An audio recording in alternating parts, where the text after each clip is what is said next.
Muy buenas tardes, bienvenidos a nuestro magazine, a Málaga TV. Hoy, en nuestra última edición de la semana, vamos a arrancar el programa con nuestro espacio de servicio público que, una vez más, vamos a hacer realidad pues, con la colaboración de nuestro abogado Luis Manuel Ortiz. Luis Manuel, muy buenas tardes. Buenas tardes. Vamos a hablar de un tema que yo creo que va a interesar a muchos espectadores, porque es un tema que está ahí, que siempre está de actualidad, que además está en la calle desde hace bastante tiempo, que el tema de las incapacidades laborales se están poniendo cada vez más complicadas. Ahora pues le preguntaremos también a nuestro colaborador si quizá la crisis económica también ha podido influir en que esté mucho más complicado todo esto de la incapacidad laboral, pero sobre todo en estos próximos 20 o 25 minutos vamos a intentar obtener una visión práctica de la situación que afecta, como decimos, a muchas personas y que tiene también muchos matices que analizar. Lo primero que te vamos a preguntar, bueno, antes de plantear la primera cuestión a nuestro colaborador, vamos a recordar los teléfonos de participación. Si ustedes quieren llegar a una duda sobre incapacidad laboral a nuestro colaborador, a Luis Manuel Ortiz, pues pueden hacerlo en el 951 15 0010 o 951 15 0011 y también tienen un correo electrónico que es malagatv@ptvtelecom.com para que vayamos dando pues salida a esas dudas, esas preguntas en torno a este tema, la incapacidad laboral. Para situarnos, Luis Manuel, ¿es lo mismo el grado de discapacidad o minusvalía que una incapacidad permanente?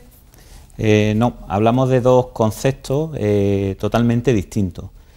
Cuando nos referimos a la minusvalía, nos referimos a una valoración objetiva de una persona con respecto a los padecimientos que tenga, ya sean físicos, psíquicos o sensoriales. Ese reconocimiento se realiza por el organismo competente, en el caso de Andalucía es la Consejería de Igualdad, y en el caso de que la persona alcance al menos un 33%, tiene la consideración legal de minusválido. Con eso, ¿qué se consigue? Esa consideración legal, ese reconocimiento, permite acceder a determinadas ventajas fiscales, tarjetas de aparcamiento, determinadas prestaciones, es decir, lleva asociada una serie de ventajas, pero no tiene ninguna relación con el ámbito laboral. Por otro lado, la incapacidad permanente es una situación en la que se encuentra un trabajador que, tras ser sometido a un tratamiento médico, ya no hay posibilidad de recuperación, es decir, ya han quedado unas secuelas, esas secuelas son valorables y a partir de ahí se determina un determinado grado de incapacidad permanente, siempre puesto en relación con la capacidad laboral. Es decir, tenemos que poner en relación qué tengo y cómo lo que tengo afecta al trabajo. Y en la medida en que se reduzca o anule esa capacidad para trabajar, nos encontramos ante los diferentes grados de incapacidad permanente. El tema de beneficios fiscales en el caso de grado de minusvalía o discapacidad, creo que los beneficios fiscales realmente los que son más cuantiosos o más ventajosos para el incapacitado en este sentido sería a partir de un 65% de grado de discapacidad. Sí, en el grado de discapacidad, digamos, distinguimos dos tramos principalmente. Uno es el 33, por debajo de este 33% no se tiene la consideración de discapacitado, y el segundo tramo es a partir de un 65%. Entonces, a partir de ese tramo, las ayudas o los beneficios son de una mayor intensidad. ¿Vale? Entonces, digamos que tenemos 33% consideración de discapacitado y una serie de ventajas, y 65% y otra serie de ventajas asociadas. Oye, un tema también que es interesante. ¿Una persona con discapacidad podría ser en el futuro declarada como incapacitado permanente para ejercer, para trabajar? Sí, puede serlo. Es decir, una persona que tenga una discapacidad puede desarrollar muchos trabajos, lógicamente con las limitaciones que le pueda suponer los padecimientos que tenga. Si comienza a trabajar y una vez está trabajando, esas patologías, esos padecimientos que tiene se agravan, o bien surgen unas nuevas enfermedades, unas nuevas patologías, y esa nueva situación determina que su capacidad para trabajar se reduzca o se anule, pues sería perfectamente declarable en situación de incapacidad permanente en el grado que correspondan a esa situación que tiene. Sin necesidad de que tenga, en este caso, que aumentar el grado de discapacidad. Por ejemplo, alguien con un 40 o con un 50% de discapacidad puede tener esa discapacidad reconocida, puede estar trabajando y en un futuro más cercano o más lejano, pues ser declarado pues, incapacitado permanente sin necesidad de que le haya tenido que aumentar el porcentaje de discapacidad. La idea fundamental es que no van vinculadas, es decir, no hay un automatismo entre un grado de discapacidad y una prestación de incapacidad permanente. Es decir, yo puedo tener un grado de discapacidad, no solicitar que se me revise, pero no se me revise ante la Junta de Andalucía, sí, pero yo considero que laboralmente me va limitando porque tengo un agravamiento e inicio un procedimiento de incapacidad permanente. Son muchos matices, como vemos, porque también entiendo que te puede ir aumentando porque se te esté revisando y se demuestre que ese grado de incapacidad, o sea, de discapacidad, perdón, pues sí que hay que ir subiéndolo, pues porque se agrava la enfermedad, tienes un grado mayor, sin embargo, que no se te reconozca una incapacidad laboral porque te consideren que aunque te haya aumentado el grado de discapacidad, pero todavía eres apto para poder trabajar. Correcto. Bueno, de hecho hay situaciones en las que una persona puede tener una incapacidad permanente total para la profesión habitual que venga desempeñando y no tener un grado de discapacidad del 33%, es decir, no llega a tener la consideración de discapacitado y, sin embargo, a efectos laborales, pues beneficiario de una prestación de incapacidad permanente. ¿Requisitos que se deben de cumplir para lograr una incapacidad? Los requisitos es un tema que quizás no se pueda generalizar. ¿Por qué? Porque hablamos de múltiples situaciones desde las que se puede llegar, distintas contingencias, es decir, si es accidente de trabajo, si es una enfermedad común. Entonces, no podemos establecer unos requisitos generales, por ejemplo, en cuanto a la cotización. Podríamos señalar que uno de los requisitos pues, es estar en situación de alta o asimilada, es decir, cuando hablamos de situación asimilada al alta, nos referimos a determinadas situaciones que están estipuladas por ley que se considera a efectos de poder hacer una incapacidad como equivalentes a el alta de pleno derecho, es decir, equivalente a cuando una persona está trabajando en una empresa. ¿Vale? Además, se requiere lo que se viene a denominar un periodo de carencia. Carencia es un periodo de cotización para acceder a las prestaciones. El mínimo, eso se calcula en función de la edad de la persona y se requieren unos años, con un mínimo en todo caso de 5 años. Si bien en el caso de accidente de trabajo no se requiere cotización previa alguna, es decir, si una persona comienza a trabajar en su primer día de trabajo de su vida laboral, tiene un accidente, podría ser declarada una incapacidad permanente total derivada de accidente de trabajo y sin tener cotización previa. Por eso decía que el tema de las carencias sí que hay que analizarlo caso por caso. Luis Manuel, ¿cómo se inicia un trámite de incapacidad permanente? Hay básicamente dos formas de iniciarlo.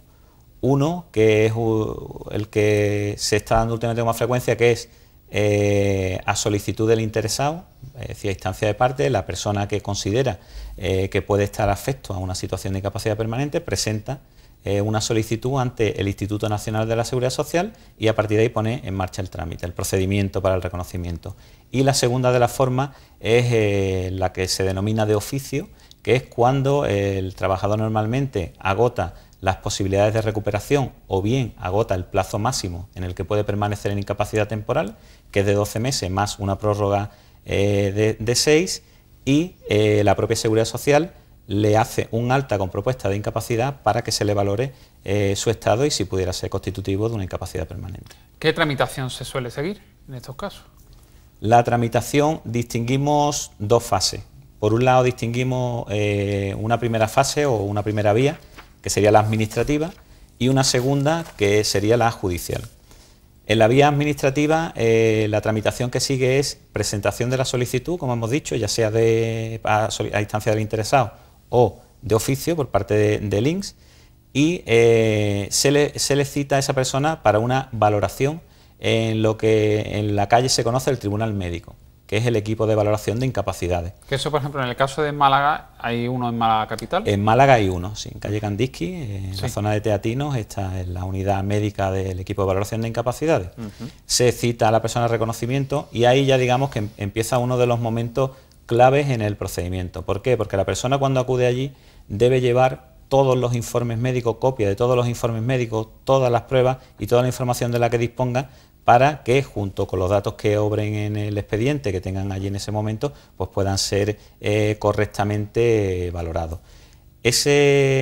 Traspasar ese reconocimiento en el equipo de valoración, se emite por parte de dicho equipo lo que se denomina un dictamen propuesta. Es un documento médico donde se recoge qué padece esa persona y, a criterio del equipo de valoración, qué limitaciones implica para el desempeño de su trabajo. Ese dictamen propuesta se acompaña a la resolución y la resolución se dicta por el director provincial del INS. Es decir, cuando la persona recibe esa vía administrativa inicial, finaliza con la resolución y la copia del dictamen propuesta con los padecimientos y las secuelas que consideran que ha quedado. ¿Cuál es el principal problema que os encontráis, por ejemplo, los abogados que trabajáis este tipo de situaciones en los trámites de expedientes? Los principales problemas que supone pues el que en un primer momento os tengáis un no rotundo por parte de la administración, de ese tribunal. El problema quizá principal nos lo encontramos antes de la resolución. Es decir, cuando se atiende al cliente en el despacho, nos cuentan unas determinadas situaciones, unos determinados padecimientos, unas determinadas secuelas que no están objetivadas a través de los informes médicos. Es decir, son testimonios verbales, vamos. En muchos casos son verbales, en otros casos, cuando se nos explica, se nos aportan informes médicos que realmente no vienen a decir exactamente o con la misma claridad o con la misma fiabilidad lo que la persona nos transmite. Eso es debido en muchos casos a que los informes pues, son muy escuetos y claro, o bien no disponen de las pruebas. Entonces, cuando llega el momento de avanzar con ese procedimiento, es fundamental que todo lo que esa persona tiene esté documentado, esté objetivado. ¿Por qué? Porque si nos encontramos con una resolución denegatoria, como explicaremos más adelante, cuando llegamos al acto del juicio, hay que llevar todas las pruebas para que puedan ser valoradas por el magistrado de instancia. Luis Manuel, ¿podrías decirnos los tipos de incapacidades laborales que existen y las diferencias? Porque creo que hay varios grados y está muy claro, ¿no? Aunque bueno, cada uno tendrá su... Están definidos, la claridad ya es más relativa, es decir, hay una amplísima jurisprudencia respecto a los diferentes grados y con relación a las diferentes profesiones u oficios. Sí. Los grados de incapacidad permanente son 4. Tenemos incapacidad permanente parcial, incapacidad permanente total, incapacidad permanente absoluta y gran invalidez. En el caso de la incapacidad permanente parcial, es una situación del trabajador en la que puede desempeñar las tareas fundamentales de su profesión, pero tiene una reducción en su rendimiento no inferior al 33%. Es decir, tiene unas limitaciones para parte de su trabajo, pero puede desempeñar funciones principales. En este caso, la prestación no es una pensión, es decir, no es una pensión mensual que viene a percibir, sino que es una indemnización a tanto alzado equivalente a 24 mensualidades de su base reguladora. Vamos a explicar esto para que se entienda bien. O sea, en un caso concreto, a ver si puedes ponernos un ejemplo para que lo logremos entender mejor. Una incapacidad permanente parcial. Una persona sufre un accidente, consecuencia de ese accidente le presenta una limitación. ¿Sea laboral o no el accidente? Laboral. Incapacidad permanente, hablamos de un accidente, de una contingencia profesional. En este caso, un accidente laboral. Del trabajo, sí. Tiene un accidente, le quedan una secuela y esa secuela le hace que no pueda desempeñar su trabajo con el mismo rendimiento que otra persona, es decir, como mínimo un 33% menos que otra persona, pero sí puede seguir desempeñándolo. Es decir, no llega a ser una total para la profesión, pero su rendimiento va a bajar. ¿Y qué tiene? ¿Un tipo de indemnización? O sea, va a seguir trabajando, va a seguir ejerciendo esa profesión, pero va a tener una indemnización equivalente a 24 mensualidades. 24 mensualidades de su sueldo.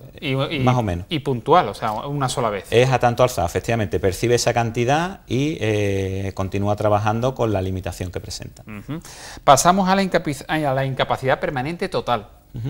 La incapacidad permanente total es la que impide a un trabajador realizar su profesión u oficio, siempre las tareas fundamentales de su profesión u oficio. Si bien, y este es un matiz importante, hay que diferenciar entre profesión u oficio y las funciones de mi puesto de trabajo, que muchas veces cuando hay personas, cuando acude al despacho, pues confunde. Es decir, una profesión, un puesto de trabajo tiene asociado de forma objetiva una serie de funciones. Esas funciones pueden venir establecidas por la clasificación profesional, el convenio colectivo, o en otros casos la clasificación nacional de ocupaciones.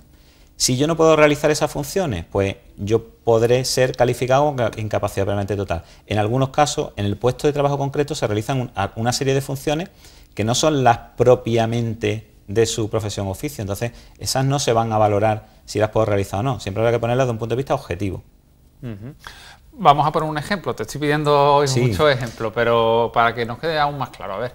Sí, una persona que trabaje en un restaurante Sí. y bueno, pues las funciones como camarero y realiza las funciones que todos conocemos que realiza con carácter general un camarero.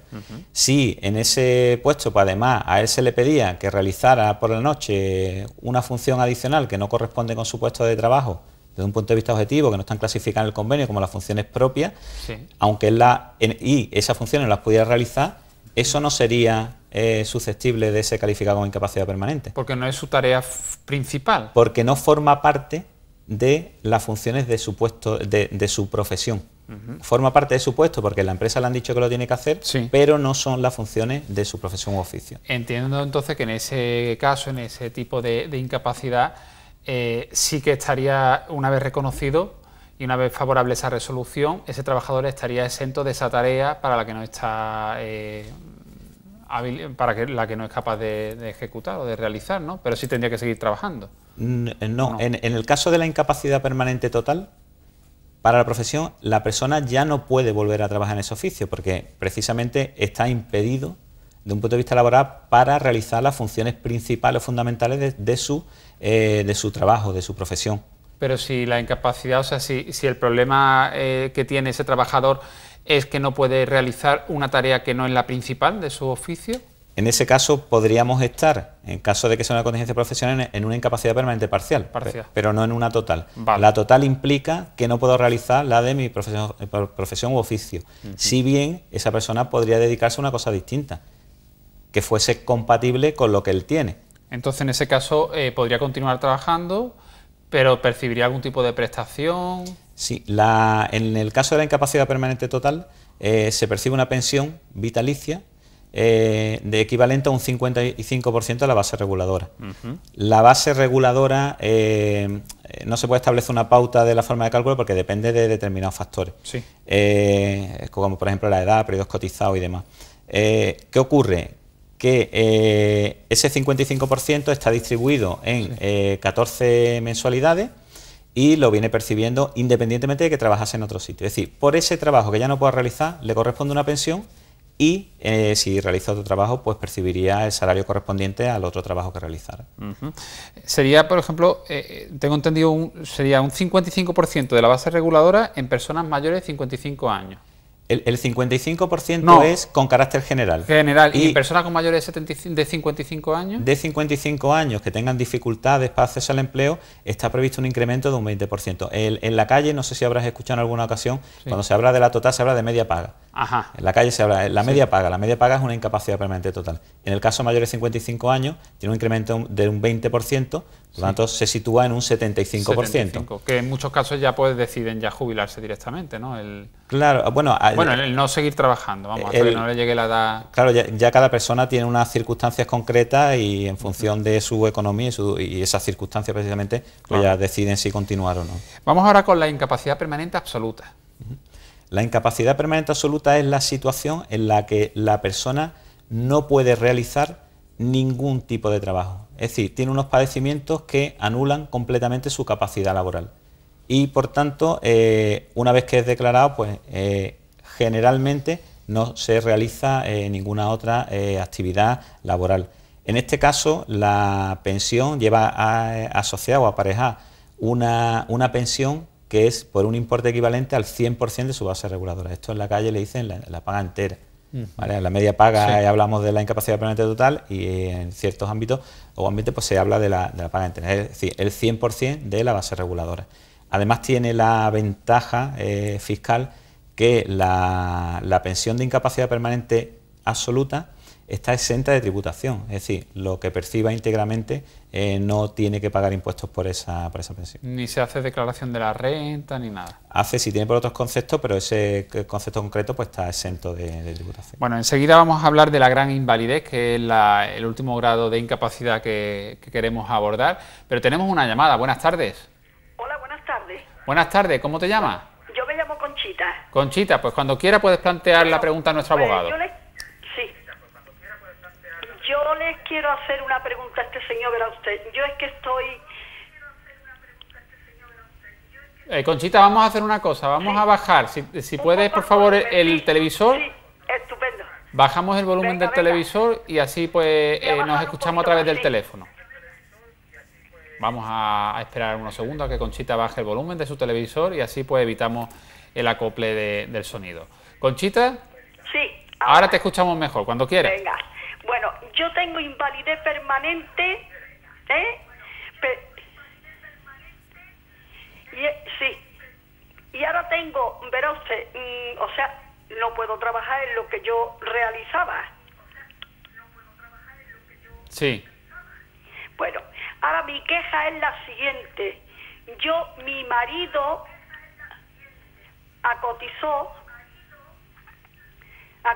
44 años. 44 años, ¿eh? Yo cumplo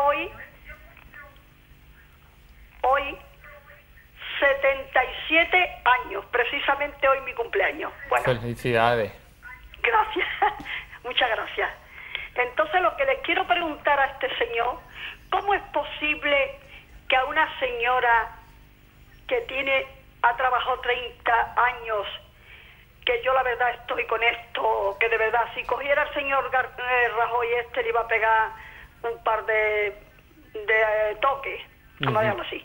Sí. Y a mí, mi marido cotizando 44 años, a mí me da 350, no llega céntimos. Y ahora me da de mi marido 450 y céntimos y me ha quitado precisamente, que esto que estás diciendo, que ha subido la paga, se la habrá subido a su madre, porque a mí me ha quitado 5 euros. ¿Usted cree que esto es razonable? Un señor que ha cotizado 44 años, mi marido, y ahora yo he cotizado 30 años, más o menos. ¿Esto es razonable que este señor se dé tanto bombo que ha subido a los mayores? Le tenía que dar un poco de vergüenza y de respeto a los mayores, que me parece que los respeta poco, ¿eh? Conchita, lo que no nos ha quedado claro, por lo menos a mí, es el grado de incapacidad permanente que usted Permanente. tiene. Entiendo Sí, que es lo una que total. acaba de decir este señor ¿Es la total? es la total. Es la sí, total. señor. Sí. Ujú. Conchita, yo creo que es más una queja realmente que una consulta lo que usted Sí, plantea. es una consulta, una queja, una consulta y un poco de mala idea tengo también. Sí, tengo sí, de sí. tengo todo revuelto. Pataleo, que por lo Sí, menos... tengo un pataleo que para que le vea. Yo cuando escucho que lo está haciendo todo tan bien y que están todos los viejos ya, que parece que estamos todos paseándonos en el parque, en un Jeep, pues yo la verdad digo, este señor se ve que será su madre la que se pasea así, porque yo que yo sepa, yo no. O sea, que fíjese usted. ¿Eh? O sea, que eso es lo que yo me quejo, porque yo creo que un hombre que cotiza 44 Sí. años, yo creo que no es razonable que le den a la viuda esto porque tiene lo otro. Cuando una paga no contributiva es más alta que la mía. Que yo no estoy diciendo que no se la den a estos señores mayores, que los pobrecitos no tienen nada. No. Yo lo que estoy diciendo es que cuando una persona ha cotizado 44 años y que a la viuda le dejen esa porquería, yo me parece que yo estoy cobrando menos de mi marido con 44 años cotizado, menos que una paga contributiva. Oiga, esto lo tienen que mirar, sino que no cuenten tantas filongas y tantas cosas como cuentan, que son todas mentiras. A ver qué nos dice Luis Manuel. Luis Manuel, ¿qué Pues podemos venga, que lo decirle a voy a Conchita? escuchar a este señor, que me ha encantado de escucharlo con lo que está hablando. Muchas gracias, buenas Muchas tardes. gracias. Gracias. Yo veo a diario en el despacho muchas situaciones que, como la que usted plantea, son injustas. Lo que pasa que realmente de lo que estamos tratando aquí es de cómo están reguladas las pensiones. Es decir, con el sistema actual nos encontramos situaciones como la que usted acaba de señalar, en la que una persona que ha cotizado muchísimos años, pues mire usted, sin entender de derecho o simplemente por una cuestión lógica, no parece de sentido común que le queden pensiones tan bajas. En ese sentido, yo lo único que le puedo decir es que puedo estar de acuerdo con usted en cómo está regulado, pero no le podría dar una solución en cuanto a por qué eso es posible. Bueno, se podría analizar el caso lógicamente, pero ya le digo, el problema viene principalmente por cómo está la normativa en materia de pensiones y los requisitos que se exigen, porque ya no es solo el tiempo de cotización, sino que también se convierte en un elemento muy importante en las bases de cotización, es decir, por cuánto tiempo he cotizado, si en los últimos años previos he estado desempleado o incluso ha habido periodos en los que no he cotizado, es decir, se pueden dar otros muchos elementos que hagan que esa pensión pues se vea reducida a unas cantidades que del todo nos pueden parecer insuficientes. Bueno, pues ahí queda la respuesta a nuestra espectadora Conchita. Vamos a ir con el último grado de discapacidad y atendemos otra llamada. Gran invalidez.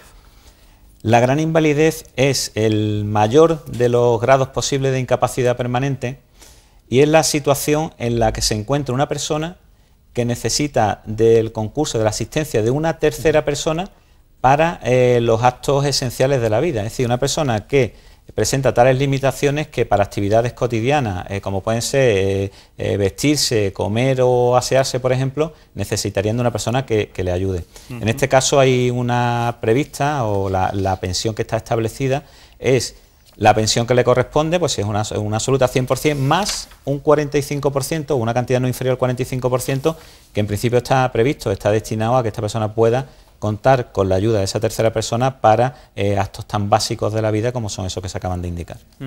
Tenemos aquí también unas recomendaciones que a ti te gustaría también resaltar para que los espectadores, sobre todo que están en este proceso, pues tengan muy claro. Hay algunos matices efectivamente importantes, como son el hecho de que una persona que se encuentra en situación de incapacidad permanente total, si empieza a trabajar, tiene obligación, esta obligación en cierto modo desconocida, tiene obligación de ponerlo en conocimiento del INS. Es decir, tiene que informar que empieza a trabajar. Junto a esta obligación hay una recomendación que siempre suelo hacer, que es que soliciten que el INS se pronuncie sobre la compatibilidad entre la pensión que está percibiendo y el puesto que se le ha ofrecido o para el que se le va a contratar.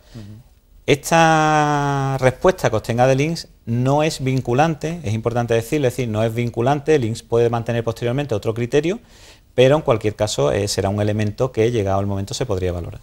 Oye, Luis Manuel, ¿qué ocurre con el contrato de trabajo cuando se declara una incapacidad permanente o absoluta?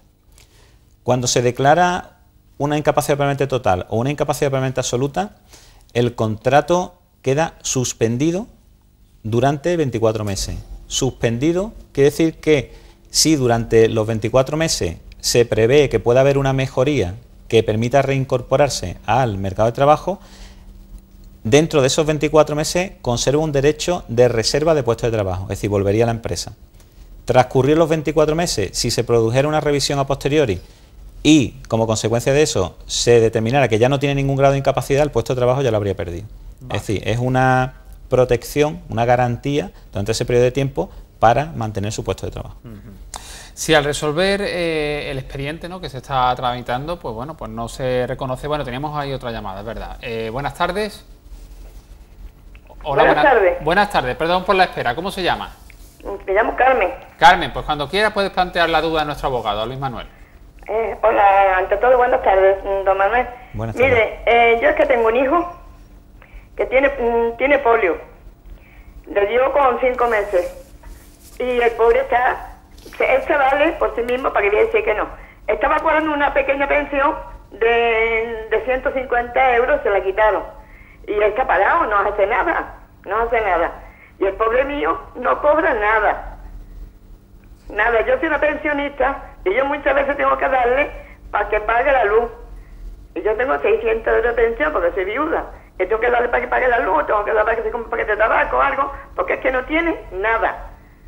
No sería posible, a ver, que mi hijo tuviera algo. Teniendo la polio. ¿Cuántos años tiene su hijo? Mi hijo tiene 54, pero él ha cotizado algo, ha estado trabajando. Sí. En algunos sitios ha estado trabajando, pero poco tiempo, en Residia.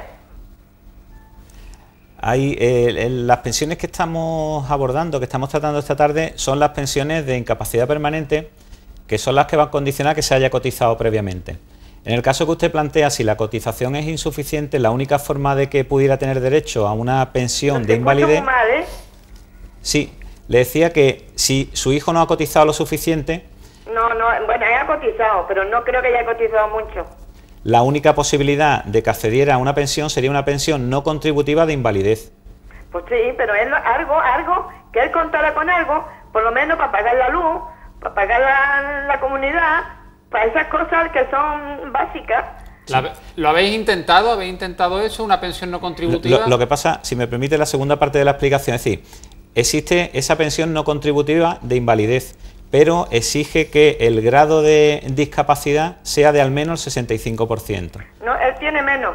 Pues entonces no podría acceder, ¿no? Sí, tiene menos de un 65. La cosa es que, mire usted, tiene 8 operaciones en la pierna. O sea, y él se sale, pero vamos, que no... Y ya la edad que tiene, tal como están las cosas... Sí, tiene tiene una situación complicada. De no tener ningún trabajo. Sí, pues... Pero es que yo pienso, yo es que pienso que estas personas tenían que darle algo de, aunque no fuera metálico, una ocupación de algún sitio, no sé qué les digo, el ayuntamiento, para los jardines, para una conservación de algo. Tienen que tenerlo ocupado en algo de eso. Porque además está bien preparado, ¿eh? Bueno, pues un abrazo fuerte y bueno, pues toda la suerte del mundo, ¿vale? ¡Ánimo! Pues nada, muchas gracias. Mucho ánimo, fuerza. Adiós Diego, buenas Hasta tardes. luego, buenas tardes. Bueno, pues que a veces, ¿verdad? No tampoco podemos dar más respuesta que la de escuchar y empatizar con la gente que nos llama, porque es complicado, ¿no? A veces lo que nos cuenta y bueno, pues son situaciones, la verdad, que difíciles. Luis Manuel, si al resolver no se me reconoce ninguna incapacidad o un grado inferior al que yo considero que me corresponde, ¿cómo se debe actuar? ¿Qué paso puedo seguir? En ese caso... y todavía estaríamos en la vía administrativa, que es la que planteábamos inicialmente, lo que se procede es una reclamación administrativa previa. Si tengo que presentar una reclamación frente a la Seguridad Social, frente al INS, sí, en el plazo de 30 días, señalando por qué estoy disconforme con la resolución en la que se me ha denegado la incapacidad o en la que se me ha reconocido un grado inferior. Esta reclamación previa ya tiene mucha importancia en la tramitación posterior en el caso de que sea necesario llegar a juicio. En la mayor parte de los casos las reclamaciones previas son desestimadas, con lo cual la siguiente vía es la judicial y por lo tanto en la reclamación previa ya conviene ir convenientemente asesorado y preparándolo y fundamentando bien los argumentos para que después pueda tener una viabilidad esa reclamación. ¿Tarda mucho el llegar al juicio? ¿Cuánto tarda más o menos? ¿Cuánto hay que esperar para que el juicio se celebre? No podemos fijar un plazo estándar. Es decir, en Málaga hay 13 juzgados de lo social, cada uno tiene una carga de trabajo y van con unos plazos distintos. Si tratamos de situar una horquilla, podríamos hablar de entre 1 y 2 años el procedimiento completo, es decir, la vía administrativa, solicitud, resolución, reclamación previa, demanda y celebración de juicio. Unos 2 años. Entre 1 y 2 años. Es decir, un tiempo bastante amplio. Y hablamos de juzgado de lo social. Sí, la competencia en materia de prestaciones de seguridad social le corresponde en instancia a los juzgados de lo social. Y me explicabas antes, fuera de cámara, que en ese tipo de juzgados pues no existen costas por juicios perdidos, por así decirlo, para entendernos. Es decir, bueno, y ganemos o perdamos, las costas, por ejemplo, de abogados, de peritos, lo tiene que asumir el enfermo en este caso, ¿no? La persona que quiere conseguir esa incapacidad.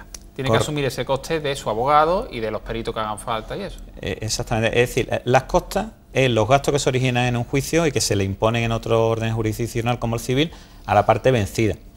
Aquí, ¿qué ocurre? Que al no existir condena en costas, la parte que emprende la acción, en este caso la persona que se encuentra con una enfermedad y que quiere que se le reconozca su grado de incapacidad, la práctica habitual es que acuda con un perito de parte y con un abogado particular o un graduado social, alguno de los dos profesionales. Sí. ¿Qué ocurre? Que aun ganando, esos costes efectivamente tienen que ser sufragados por esta persona. Si además lo pierde, pues bueno, tendrá igualmente el coste y además no tendrá la pensión, ¿no? Pero claro, es un inconveniente porque aun ganando tiene que sufragar esos gastos. Esos gastos.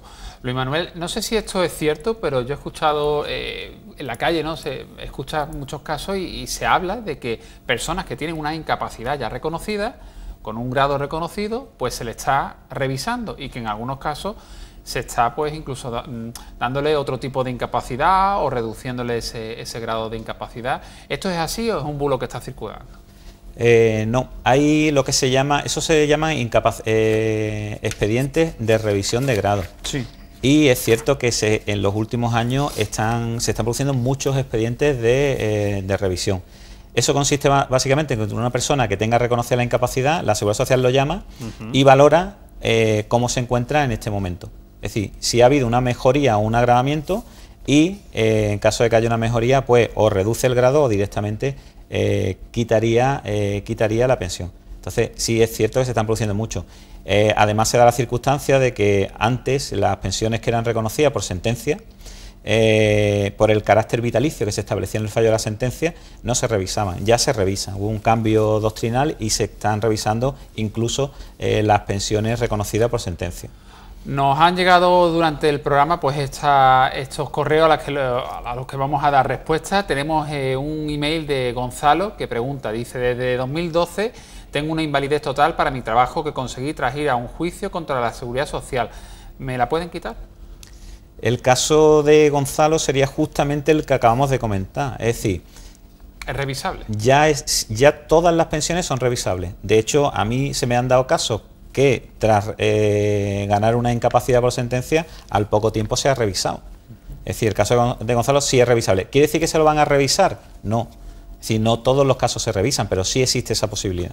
Marta dice: muy buenas tardes, sufrí un accidente en el trabajo y estoy de baja. Me han dicho en la mutua que posiblemente tenga lesiones permanentes no invalidantes. ¿Tendría derecho a algún tipo de pensión? ¿Qué decimos a Marta? Las lesiones permanentes no invalidantes no las hemos tratado porque no son propiamente una incapacidad permanente, pero sí son unas limitaciones que se producen en el trabajo como consecuencia de un accidente. En ese caso tienen que ser unas lesiones que están recogidas en un baremo que existe y que llevan aparejada una indemnización. Entonces, no tendría derecho a una pensión, tendría derecho a la indemnización que el baremo establezca para esa lesión concreta que padece. No obstante, siempre sería conveniente que consultara si realmente lo que tiene es una lesión permanente no invalidante o bien pudiera optar a alguno de los diferentes grados de incapacidad permanente. Y una última consulta que nos viene de un espectador que se llama José Miguel y dice: se me ha reconocido por la Junta una minusvalía del 35%. ¿Podría solicitar una incapacidad permanente? Si lo que nos plantea es una automaticidad entre un 35% de minusvalía y una incapacidad permanente, la respuesta es no. Es decir, que eso lo apuntábamos un poco al principio. Eso era efectivamente una de las cuestiones que tratábamos al principio. Directamente no.